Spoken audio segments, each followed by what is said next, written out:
Hello everyone, Darren here, and on today's episode we are going to look at how to play the STB-1. This is a tank that many people do not like because of its high skill cap, but for those that like the Centurion Action X, I believe you will feel right at home with the STB-1 with its similar characteristics. So let's get started. Now in regards to armor on the tank, it is weak all around, but the front of the turret is the strongest part of the tank at 240mm on the mantlet. By coupling hills and ridgelines with the unique low profile of the turret, this will allow for occasional bounces. Be aware though that you are a juicy target to high caliber guns such as the FV-215B183 and artillery because of your weak hull armor. So keep this in mind when playing the tank.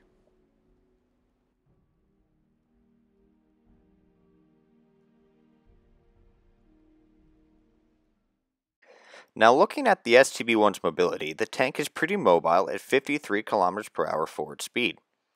This means you are able to move around relatively quickly and get to positions of advantage to you. And with a 20 km/h reverse speed, you will be able to back out of trouble very quickly if you have to. Now with a 12% chance of fire, you could potentially forego running a fire extinguisher provided you have trained all of the fire preventative skills and perks. If not, I recommend running a fire extinguisher until you do, because I feel as though I get caught on fire as soon as I get hit in the engine, and this is because I did not bother training any of the firefighting skills or perks yet. Now looking at the gun, it has an incredibly fast rate of fire with an 8-second base reload. It is the fastest firing tank out of all the NATO mediums. But the accuracy and aim time are not the best, however, as the aim time is 2.3 seconds and the accuracy is 0.36. But this can be remedied with the right setup. The STB-1 is also a fantastic ridgeline fighter with its low silhouette and 10 degrees of gun depression. You are able to play aggressively knowing you will be harder to hit. Now, how to set up the STB-1? I run 30 APCR, 20 heat, 0 HE. You can run HE rounds if you want, but I personally do not because I'm not a fan of the regular HE rounds. I much prefer HESH. Now, in terms of consumables, I recommend running a repair kit, a first aid kit, and a fire extinguisher. If you have the firefighting skills and perks trained, you could exchange the fire extinguisher for food if you want to boost your crew skills. Now, in terms of equipment, I personally run gun rammer, vertical stabilizer, and vents because I want to improve the gun handling as much as possible. You could swap an equipment slot for optics if you want, but since I play close to the front lines supporting heavies and other tanks, I do not run any optics. Now, how to play the STB-1. Overall, you want to play the STB-1 a bit more aggressive and carefully than the Action X. The reason is that you are smaller, but just as, if not more fragile than the Centurion Action X. You want to play the STB-1 as a front line, second line support tank, using your 10 degrees of gun depression, low silhouette, and fast rate of fire to play peekaboo over the ridge lines, using your good reverse speed to back off the ridges and out of trouble after you have fired a shot. Do not brawl in this tank without significant support. While you may have a rate of fire advantage to out DPM most tanks, you do not have the armor to effectively trade. Therefore, if you find yourself in a situation without support, fall back. Overall, that covers everything regarding setting up and the important aspects of the STB-1. So let's take a look at some gameplay. So here I am on steps in the STB-1. I recorded this a little bit late into the game. Well, not too late, but late enough from the start because I forgot to hit the record button. Anyway, I have already done 1,300 damage in terms of myself with a shot of assisted damage. But currently what I'm doing right now is I noticed that the 5120 was going to sneak around and try and get a flank on us.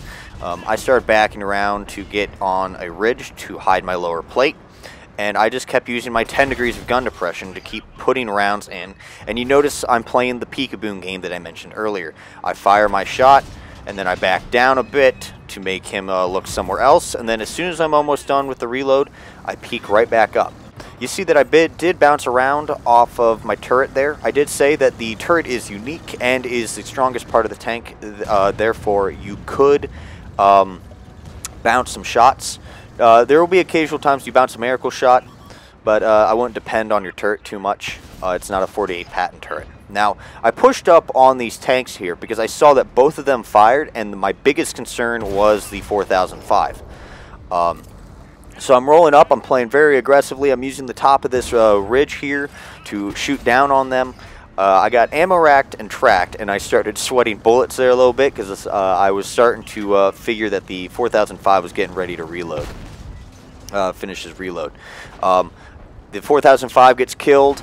At that point, I see that the Object 277 is distracted by the other tanks, so I take that moment to push and rush around behind him. The first shot that I fire on him gets absorbed or bounces off his tank, and then the second one I put right into his behind, and I take care of him. Now, I saw the Artie get spot there, and he was sitting there backing up slowly, so I decided to put a shot in. I was hoping to kill him. That might have been one of those times where an HE round would have been nice, but I was already loaded, so I wasn't going to bother trying to reload anything. I move off to the other side here, so that way I wasn't fighting the TDs that are back there, with artillery having also a line of sight on me. So I moved over here to the ridge to hide myself from the TDs, so that way I could safely fight the Bat Chat AP, while for the most part playing Artie safe and hiding from the TDs. At this point here, the Bat Chat runs and hides. I move up to these bushes here, try and get a shot. I went too far into the bushes and I got detected, but I did manage to have a shot connect with the Death Star there. The T-92 rushes a shot, misses. I see him, and at that point, I'm just going to take my time and deal with him. I'm going to let myself aim in, get rid of that one Artie. So now I don't need to worry about Artie the rest of the game. I see the Bat Chat is trying to flank around on the my teammate there, but he gets taken out by a TD sitting there at the back near our spawn. At this point, I'm sitting here, I'm waiting for support. I don't want to rush and deal with the Death Star and the E4 back there by myself. So instead, I'm going to wait. I'm going to let them either fire or get distracted by something else. I see that the E4 fired, so I peek out really quickly. I snap a shot into the E4, and at that point, I'm just now still playing, going back to the peek-a-boom game, just peeking out, firing a shot, and pulling back. Unfortunately, the Death Star hits a shot on me. It connects, takes a good amount of my hit points. Luckily, I didn't die. That could have been really bad, but he did screw up my gun. And at this point here, my gun is ineffective with the base accuracy at .36. Even with the skills and the equipment that I had to improve it, it is still horrible. It's back to horribleness now.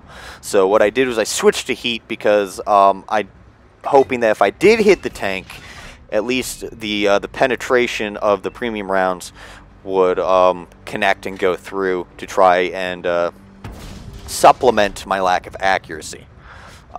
You see here that one of my shots actually does connect in with the cupola of the E4. I'm taking my time. I know he's aiming at me, and the moment he stops, I fire the shot. Luckily, it goes into the cupola of the E4, and now I'm going to rush in. I'm going to try and close the distance here.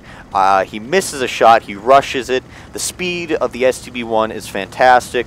It's harder to hit when you just rush out and they aren't ready for it.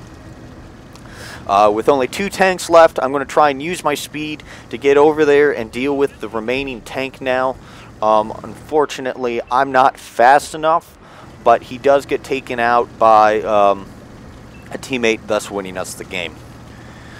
You can see here that pretty much I'm going to end up closing the game off with over 6,000 damage dealt. That is both with myself as well as assisted damage dealt. Overall, it was a very, very good game for the STB-1.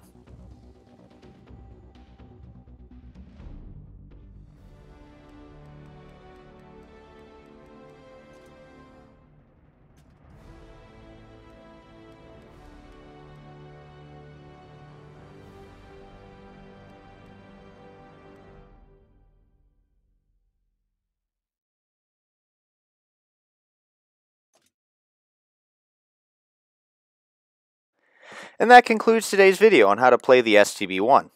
I'd like to thank you all for watching. If you enjoyed the video, hit that thumbs up. And if you want to see more videos like this one, don't forget to click on the subscribe button.